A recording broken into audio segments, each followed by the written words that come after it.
Welcome to the Sex Reimagined podcast, where sex is shame-free and pleasure-forward. Let's get into the show. Hey everyone, welcome to the Sex Reimagined podcast. My name is Leah Piper.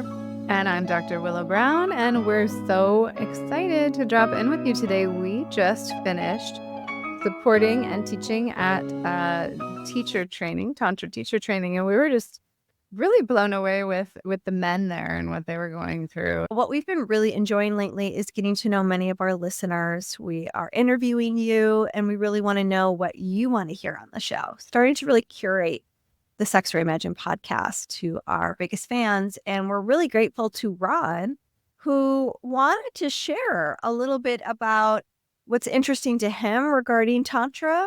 And you want to say more about that since you had the conversation? Yeah. So I was talking to Ron. He's like, yeah, I listened to your show. I think it would be really cool if you guys did a show around how in many tantric teachings, there's a big emphasis on what women need in order to open sexually. Like they need to feel safe. They need to have a strong container. They need all these things in order to feel connected to emotionally. And so there's a lot of practices around that. And he's like, but what about the men? Like I want to have more emphasis and I want to hear more about like what men need in order to feel connected to. And so we wanted to kind of drop an episode around what do men really need in order to feel sexually open, in order to feel like they are bringing all of themselves to the table. So we just, like Willow said, got done facilitating a teacher training here in the Sacramento area with Source School of Tantra Yoga. And in that program, there are 4 home play assignments, 2 with which you are a giver to a receiver doing a sacred spot massage practice. And then the other 2, you are a receiver while someone gives to you.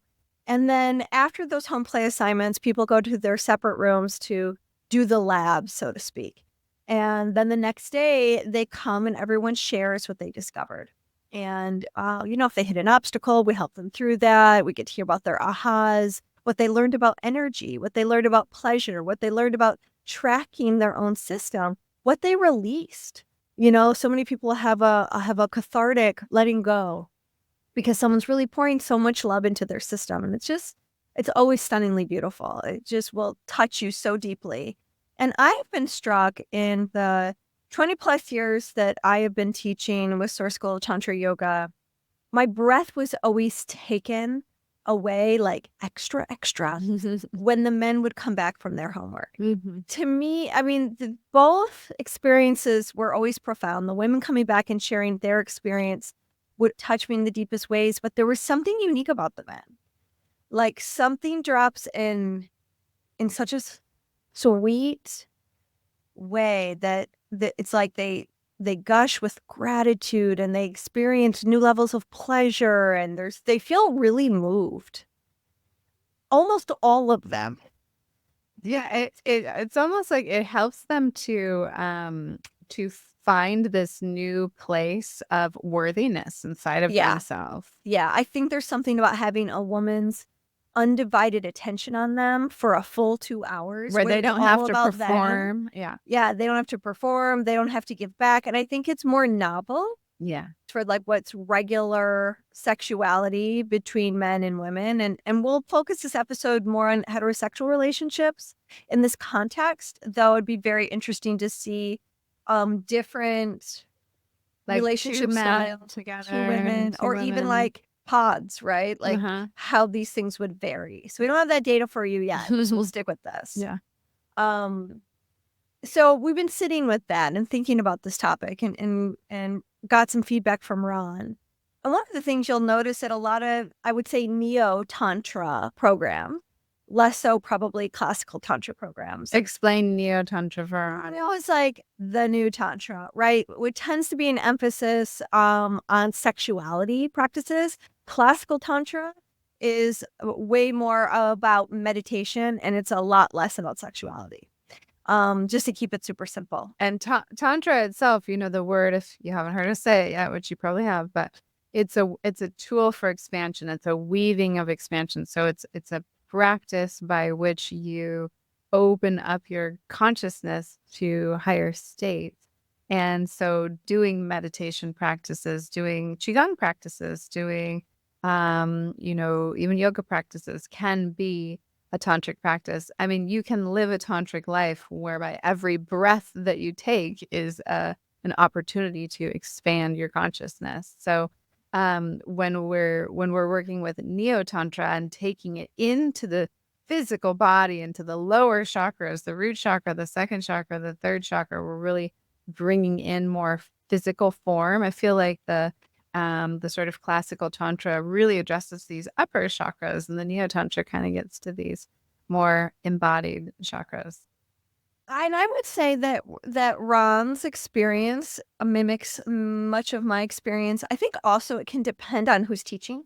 For sure. When it's a male teacher and he's heterosexual, he tends to emphasize his experience with women. Yeah. And so he's going to talk more about like the practices that awaken a woman's sexual energy and how she can cultivate that and how she can move that up and how she can heal and the letting go process and the sounding and on and on and on. What we wanted to share is some of the nuances of what men need and what they're looking for in many instances in order to feel more connected and to elevate their consciousness regarding their sexuality and their intimacy skills. Yeah. One of the things that I think men don't even know that they need, like it's not in their awareness because it's not something that's often given or presented to them is to be romanticized, for them to have like the flower petal trail that leads to the bed, and for them to be given a rose and to have the candles and the scents.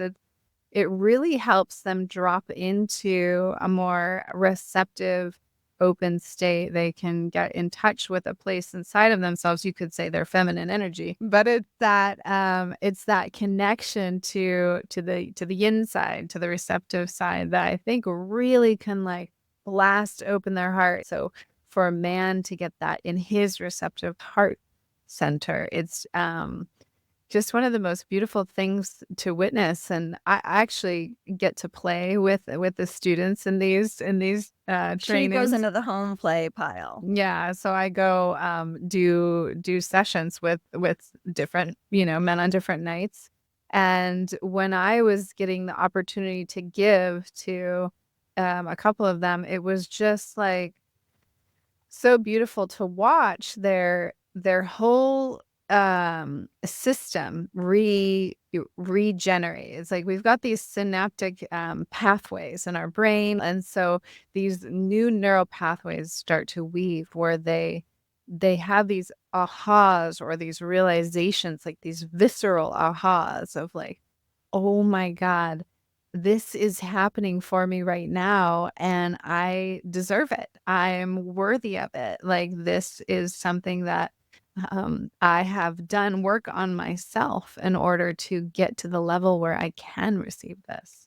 The way I look at this is we're wanting to up-level our ability to run more energy, to run more current. I think we can all recognize that if we had more energy, our lives would be operating at optimal, right? So we're all interested in more energy. And sexual practices can be a gateway to that. And what's interesting when you take a look at circuitry within your own body, but then circuitry within someone else's body, they can be very complementary. We can take a look at these different energy poles, much like a circuit. In order to plug into a circuit, you have to have a negative charge and a positive charge. Just like in order to run a battery, it has a negative charge and a positive charge. The positive charge sends the current out. It's a sender. It's an active station. It is moving the current forward. The negative charge is the magnetic charge. It's the one that receives that energy that is being put out towards it. Very magnetic, very yummy. So if we take a look at the body and we imagine that the body has these both negative and positive charges that we can run a lot of current through, we would see a penis-owning body and a vulva-owning body have different charges in different places. So for a vulva owner, their negative charge, which means where they are receiving station, the magnetic pole is going to be their genitals. And it makes sense, right? Like the female genitals, it's tucked in. but you can also penetrate it. It's a receiving station, literally.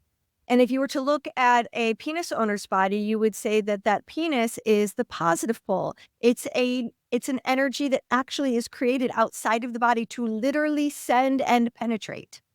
So in this case, you have locks for each other's keys and keys for each other's locks. They fit pretty nice when they are attracted to each other and they are well suited and there's a harmonic situation going on. A lot of current. When just think about sexual energy, like so much current is being generated there. It is so fiery. And when we're being sexual, we feel alive. We are so connected to the depth of that. Let's take a look at where the positive charge is on a woman's body, and that would be her heart. Her breasts are the physical manifestation of that energy that sends outward into the world. I mean, we literally nourish human beings so that they can survive and thrive through this positive pole, the plus side of the battery, and the breasts are the physical manifestation of that. We send our energy out in the world, oftentimes in the request for connection. Meet us in our heart. And so then the magnetic pole, that negative charge, the minus side of the battery of a man's heart, is the complementary pole for that positive charge in a woman's heart. And I mean, raise your hand, audience, if you get what I'm saying, because isn't a man's heart so attractive? Isn't it so magnetic? Don't we want in? Mhm. I know I do. And we all know that a lot of men want in to our receptive vessel. pole. That's right. So again, we have this really beautiful harmonic exchange. But what's interesting is this is also where we do war with each other when we are unconscious. Yeah, where we withhold sex as women when we're not feeling connected or we're not getting what we want from our partner, and then where we withhold love, where the masculine can withhold love and withhold that deeper emotional connection. It's also where we take from each other. When we take without consent sexually and when we take emotionally without consent. Which is a lot more unconscious than we can even say. Like, women are doing that pretty unconsciously a lot of the times, trying to get into that masculine heart without the door actually opening to welcome them in. Another way of saying is that most of us vulva owners don't appreciate it when someone acts entitled to our sex. Yeah. You know, it's a privilege to be able to enter someone else's body. And so it gets very annoying. It could cause a lot of upset when someone acts needy and entitled, and they take and they grasp and they pull and they pout and they complain and they whine because they think they have a right to a woman's sex. And so that creates a lot of issues in a relationship. The same thing can be true with the heart. A woman can act entitled to a man's heart as if she just has an automatic right to live there. And we don't. Not even mother does. And a lot of men start guarding their heart at a very young age because they've had a mother who's acted entitled to have access to his heart whenever she wants, even when he's angry. Mm-hmm. And so like what we're really looking at is, what if we treated a man's heart the way we want men to treat our yoni? What a different world we would be living in, really, truly. And I think it's these tender places in our bodies that really are craving respect. They're craving this, honoring and this reverence that we can really offer each other, especially when we've had some training around how to do that, how to be reverent and how to be honoring with each other's bodies and with each other's emotional states. It's just miraculous what opens up for both genders when that happens. Well, what's also interesting is when we are triggered, our natural impulse is to protect the most vulnerable pole. So these poles are often talked about from a masculine feminine perspective too. That minus sign of the battery is often referred to as the feminine. The plus side is often referred to the masculine. So when you think about it, which part of your system are you going to protect first? Typically the feminine. So a man's going to protect his heart and a woman's going to protect her yoni or her pelvis. So, he might be mad at you, but that doesn't, he could still have sex with you. Most women, if I'm mad at you, I'm not letting you get anywhere near my sex. Yeah. And so men also guard their heart. It's like, why isn't your heart open? Yeah. Open your heart. Yeah. I can't feel you. Hell no. I mean, women who come to my women's groups and they're often like, where are all the open-hearted men? I just want an open-hearted man. And I'm like, well, geez, are you the type of woman who's safe to be open-hearted with? Yeah. And it is that, I think that's the synaptic shift that I was talking about that we get to see with people that we work with, is that they realize that they are safe and that they can choose to be safe with certain choice people in their lives. Yeah, and it makes sense that there are a lot of men whose hearts have been guarded because this is where they've been wounded. This is where they don't trust the women in their life or their romantic partners. Yeah. And so when we are empowered with this knowledge, then our sensitivity goes up and how we approach a man's heart, especially in upset. And learning how to knock on the door of that heart and then be patient, just like we would want someone to be patient with our yoni if it wasn't quite open in the moment as we're dealing with shoving your way in. Yeah, because sometimes does not feel good. It's not safe. Nobody likes that. Yeah, and we need people to respect when the door is closed and then to approach it gently and to ask what one needs in order to open and to go on that journey. Yeah. And it also, is encouraging for those of us who know that we're closed to go do the inner work that's needed so that we can have those circuits in harmony with the people that we want to love with. Yeah. It can be really helpful and really powerful. Yeah. So given that was one of the areas that we wanted to touch on, because there's really kind of 3 areas that we wanted to discuss in relationship to this idea that oftentimes this emphasis on what do women need in order to connect. What do women need in order to have sexual awakening, to have full body orgasms, to go to these places of great intimacy?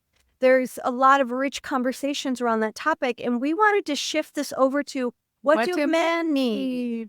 And this is where this conversation regarding the battery and circuitry and the heart and the genitals and its opposite polarity, if we could approach men with more consciousness towards their heart, so that there was a safe place for their heart to blossom, open, connect, we would be getting some of the deep intimacy that women often require in order to open up their sex. Yeah, there's that old saying, it's like women need connection in order to have sex, and men need sex in order to feel connected.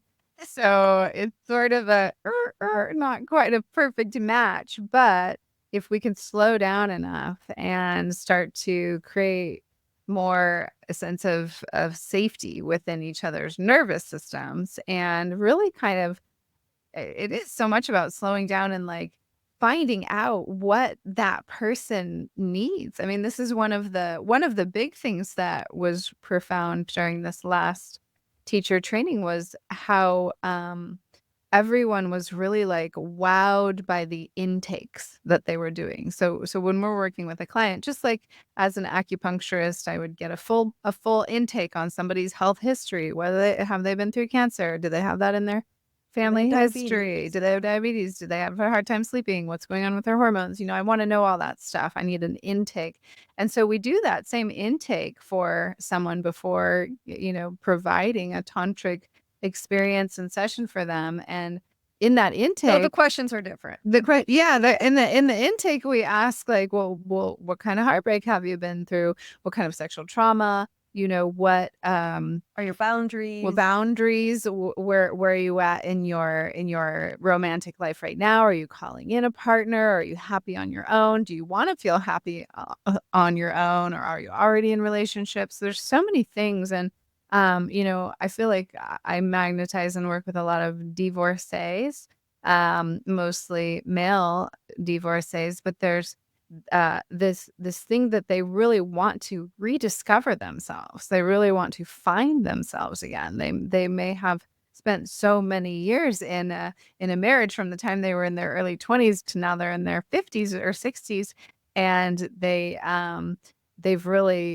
don't know who they are anymore. So so all these things that we go through in the intake form is what we weave into the session, because when somebody is in an open, naked, vulnerable, receptive place, they can receive things in such a different way. They can receive messages, they can receive affirmations, they can receive Pleasure. that they are worthy, and and receive that pleasure in such a more embodied way. It's going to get in so much deeper. And they can receive themselves, like they can start to really feel into a deeper place inside of themselves that is blocked to experiencing love and pleasure and functionality in the way that their sexuality responses. Yeah. Whether they're struggling with ejaculatory control or erectile dysfunction or a broken heart. It's like when you have someone who's really holding the space for you and allowing you to just receive, you don't have to give back. It just opens up the psyche in a really special way, because sexuality is a part of the process. We're not leaving out the dirty bits, and to actually experience your dirty bits not being dirty is can be quite a beautiful thing. Because they're not dirty. They're full of actually cleansing and purifying light and pleasure. What in the olden days when men would come back from war, before they were introduced back into society, they would go through the priestess temples. Yeah. And they would be purified through sexuality, because it's such a deep and profound way of letting go of shit that is holding you back. Like letting go of those old experiences, we call them samskaras, these imprints from the past, these experiences that keep stamping out in your current life. You keep seeing through the lens of that old trauma.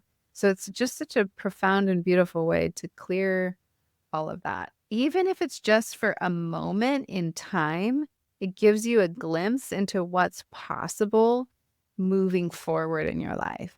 When we have complications in our relationship and we want to have better sex with each other, if we can, really look inside of ourselves and notice what we need.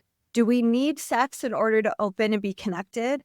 Or do we need connection in order to open up our sex? And it doesn't really matter what gender you identify with. Yeah. That's just a simple question you can ask yourself, because you may have a preference. Yeah. There may be a path in a way that works for you. And that needs to be acknowledged, that needs to be cultivated, and that needs to be discussed between you and your partner, especially if you do it differently from each other. So if I really want to honor, if I'm really craving connection with my partner, maybe I'll show up and seduce them so I can feel that open juiciness of them in that process of making love that allows them to be even more present with me after the lovemaking is over. I know that is certainly true in my relationship. Matt is like, oh my God, he is a little darling. I mean, he wants to help cook and he'll text me 1,000 times and I'm on his mind all the time. Like the connection volume goes way up after we've been sexual. Mm-hmm. Now, I'm trying to think, do I need connection before I can open sexually? I don't know. Probably if I would not use as word. much. I think what I need is a slow transition. Okay. I need to I need to not go straight to sex. Mm-hmm. I need to come slowly into my body. Yeah. I need to have like that transition of going, okay, I'm going out from doing life here with just Leah to now transitioning to interacting with someone else in an intimate way. And I just need that to be a little bit slower. And then my body really opens. What's your favorite way to transition? Like probably a massage, like get me into my body, or hot tub. Hot tub's great. Yeah. Yeah. Yeah. Something to stop the doing the prefrontal cortex mind and the working mind, and then to get into your heart and your body. And I kind of need non-sexual touch before it goes to sexual touch. So I need a different touch before we go into foreplay. Yeah. So most women need that. And most men really appreciate that as well. They may not need it. But again, it's one of those things that they don't know that they need until they get it. And then they're like, oh, that was so nice. I I also love that. think men really appreciate that as they start to get Yes. into their middle years. Yeah. Because the I agree. oxytocin levels change. Well, the testosterone levels change. Well, so does the oxytocin. Yeah, So when yeah. women start going through menopause, their oxytocin levels actually drop Mhm. and their need for bonding becomes less essential. Men's in middle age, their oxytocin levels go up and they actually require more intimacy in order to have fulfilling sex. Yeah. So I think it's an interesting age dynamic. And I think Yeah. testosterone also plays a big role. Oh, for sure. Yeah. Because it goes down and estrogen levels rise. So in men. So it's, all these things we want to take into consideration when we're communing with the other, like Yeah. where are they at in their life? All those things are really helpful to know. And if you're in a partnership already, it's still not a bad idea to kind of take some time and ask some deeper questions about where your partner's at. You might know that they're already, taking this or that. But you might not know that yesterday at work, they had this really emasculating experience with their boss and they just didn't want to bother telling you about it. But if you do have that information, then you can go directly to their power center. And when they're in that sexually open and vulnerable state, you can re-empower them, help to re-empower them with words of affirmation. Like, you are a powerful, integral man, and you are, a phenomenal partner for me and an amazing dad. And you're so good at what you do at work. And I'm so proud of you. Just putting that deposit of positivity into their power center after they've been disempowered by somebody else is just going to really build a lot of emotional capital between the two of you. You better bet they're going to be texting you the next day and thinking about you all day the next day, especially in the face of that, person who did disempower them. Yeah. So to kind of recap, what do you want to ask your guy is what opens your heart when you feel closed? What do you need from me when you feel shut down in your heart so that you can open up faster? And how can I be there for you? Another thing is how do you feel connection? Does that feel easier for you after sex, before sex? What do you need in order to open to sex at a deeper level? And then to kind of carry on and talk about and what makes you feel safe with me. For instance, like quality time where you're really filled with presence. Like, how do we actually create intimacy with each other? That means you have to cultivate a couple things in order to have really great intimacy. On the spot. Trust, presence, and vulnerability. So those are the big three. We have to establish enough trust that we can be vulnerable with each other. And we have to be really present, which means really being in the moment. It's not always easy for me to give my husband undivided attention. It's actually something I'm really honestly not that great at. She works on it. I work on it. And what's so amazing is like when I show up for that, I immediately get rewarded. Like it matters to him. Yeah. And so even though it's not super easy for me to give anything my undivided attention, when I remember to slow down and show up, man, does it come back to me in spades. And so that's a practice I have to continue because it doesn't really come naturally to me. And when I was thinking about this, we were talking about this the other day when we were, in the training and doing these private sessions and realizing like how much presence is required for great sexual and intimate and like swimming in the deep type of experiences. It does take presence. And guess what? Presence takes energy. It's why those circuits, it's why elevating our circuitry and learning to have bigger capacity in our system to run more energy safely, by the way, is so important because presence takes energy. It takes concentration. It takes focus. You have to really be there. And if we are overwhelmed and our adrenals are burned out, and we're flooded all the time and we're under-resourced, our ability to be present for our lover is greatly diminished and they become very low on our priority list. And so we have to really step back and go, what's going on in our life if we aren't each other's biggest priority? because we tend to put the job and the kids and surviving ahead of everything. And this is really where we miss the boat in having a life that feels like we're thriving instead of just surviving. Yeah, absolutely. Another thing that I was really noticing, as a single woman in this soup that we were in over the last 11 days is, there's a lot of women who had their hearts broken, right? And they go to this place of no longer trusting the masculine, no longer trusting the men. And then I started to open my eyes and see like, wow, there's plenty of men in the same category, in the same boat, where it's like that being able to trust the feminine with their hearts. And I do believe that there are men walking around in this world who have never been able to trust the feminine based on their relationship with their first feminine relationship, their mother, Or caregivers.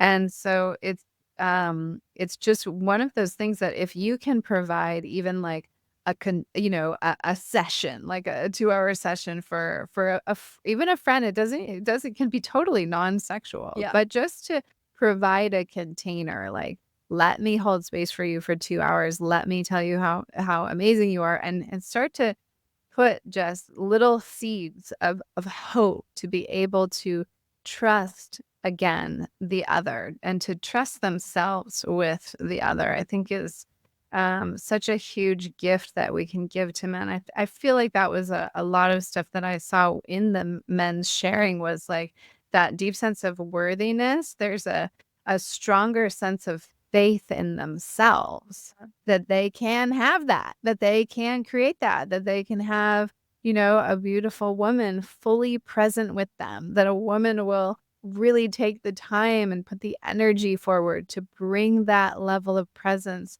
that allows them to open up their hearts in a way that they haven't before. Yeah, that really allows them to rest. There was one person who was really moved.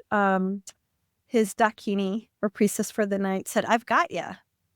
Like, you can just lay back and really receive. I have got you. You can rest. Nothing is expected of you. I don't need you to perform. I don't need you to stroke my ego. I don't need you to take care of me. I've got me and I've got you. And to feel like, oh, and she freaking meant it and she delivered on it.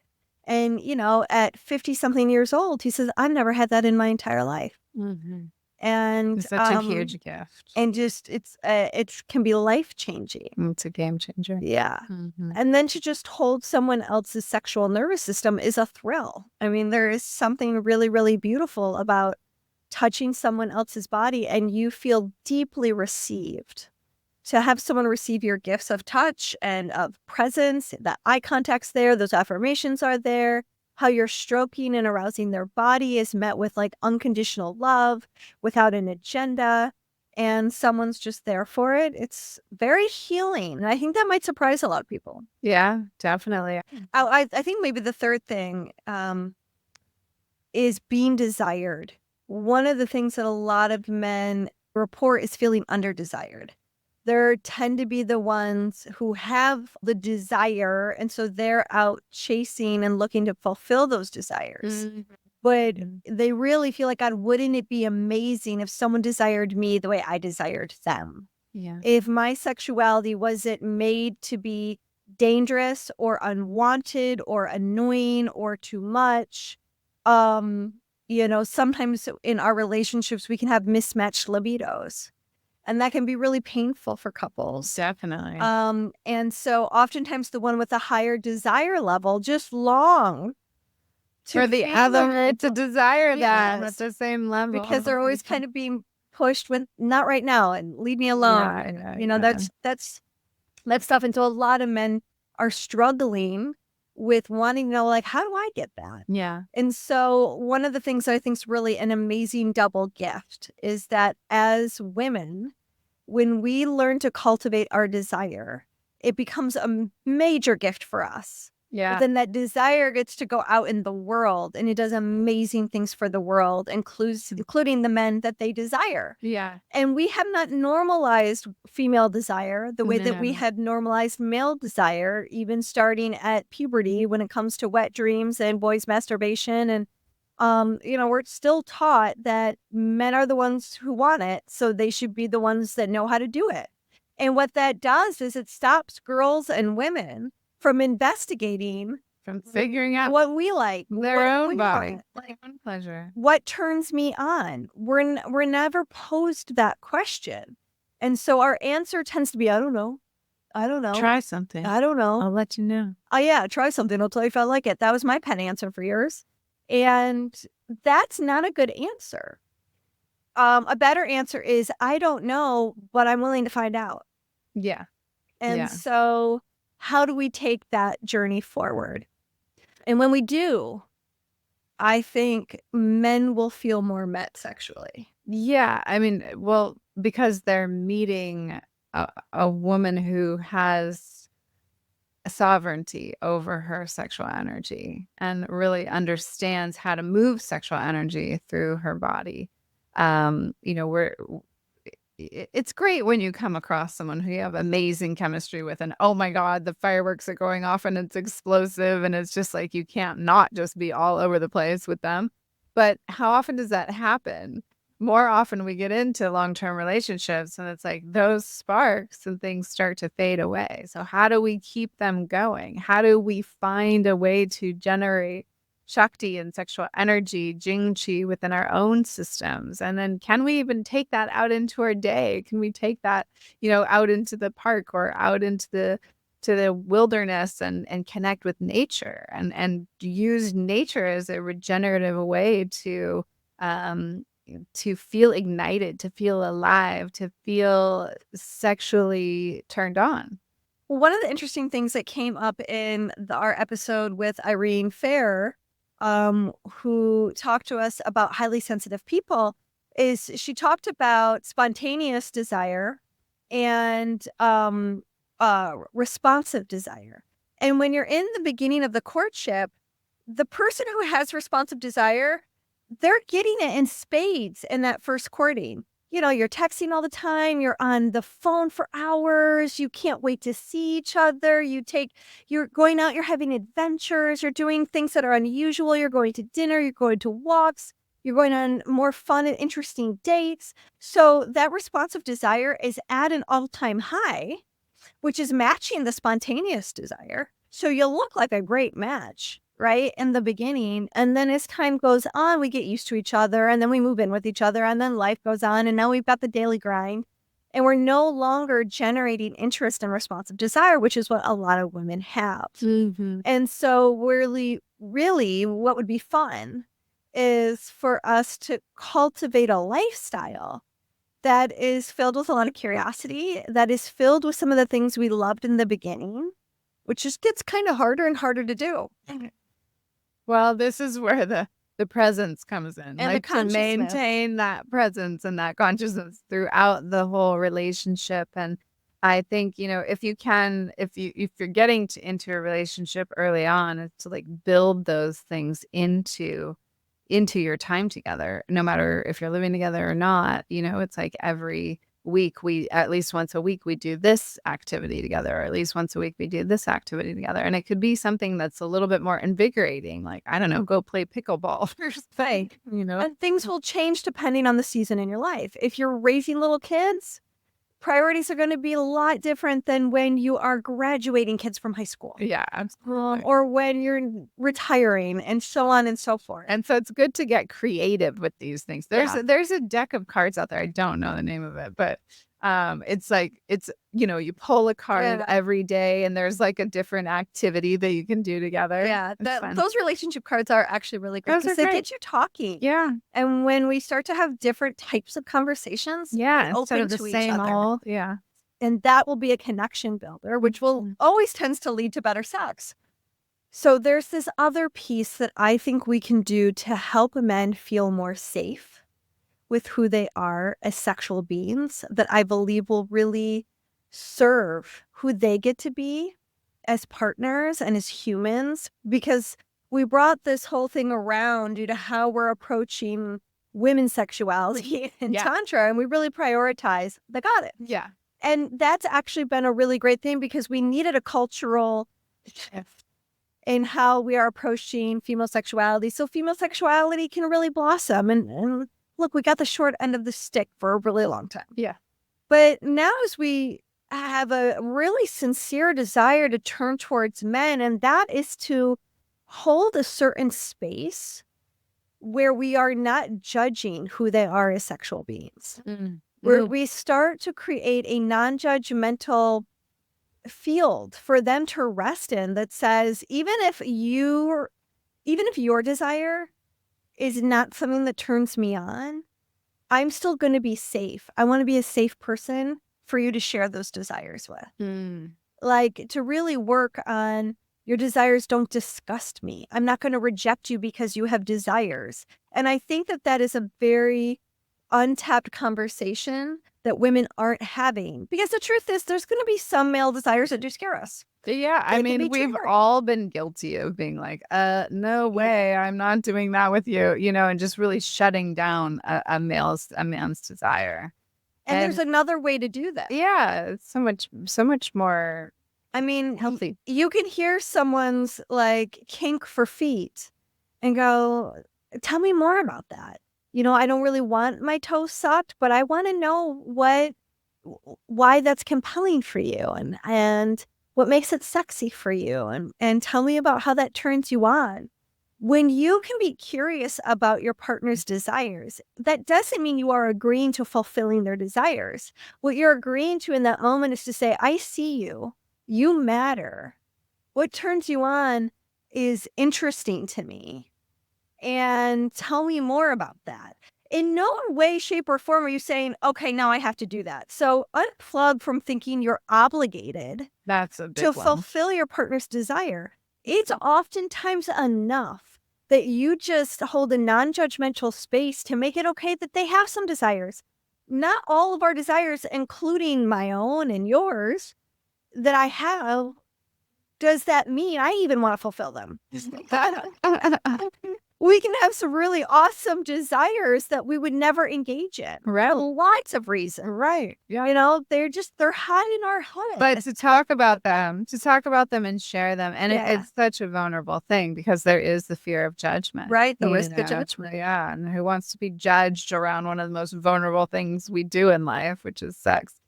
And, on that same note of just really holding a very open and committed to that non-judgmental space is a lot of men will, they'll drop into such a deep, relaxed state that they're stressed out too. They're running around they've got a lot that they're holding up. And so when they drop in that deep, relaxed state, they might not be super hard right away. Or they might not get hard the whole time. They might just Yes. rock a soft on the whole time. And to revere and to honor and to just cherish their soft on and to have fun with it and to find your own pleasure with their soft on. It really allows a man, especially if he is struggling with ED or PE, premature, having a hard time with ejaculatory control. It's just it helps him take pressure off of himself.